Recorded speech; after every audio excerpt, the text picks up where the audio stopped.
time for the Tories to celebrate and then to seize the chance to attack Labour. I have seen a Labour campaign in this by-election that I would describe, and I choose my words carefully, as utterly despicable.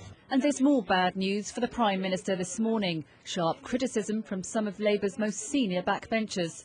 Writing in The Independent, former Home Secretary Charles Clarke says Gordon Brown was responsible for Labour's defeat because of his incompetent and unjust handling of the expenses row. Barry Shearman, a usually loyal supporter of the government, is reported to have called the result self-inflicted. And the former leadership contender John McDonnell describes it as a shocking result for Labour.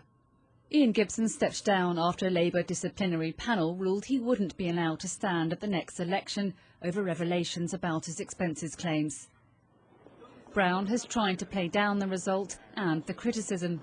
I don't think that any party can take a great deal of cheer from this. The Conservative vote went down, the Liberal vote went down. Only the fringe parties saw their votes going up. And I think it's a lesson that we've all got to observe, that we've got to clean up Westminster politics, and we are doing that. But the scale of yesterday's defeat will concern Labour MPs. The Conservatives won with just over 13,500 votes. That compares with just 6,243 for the Labour Party. Those votes meant a swing of more than 16% from Labour to the Tories. If the scale of yesterday's victory were to be repeated at the next general election, this is how it would look. The Conservatives would have 436 seats, Labour would be on 98 and the Lib Dems on 77. A general election may be very different from this by-election, but it does show a worrying trend for Labour.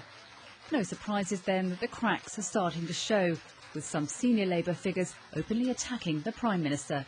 Kittly Logan, Sky News.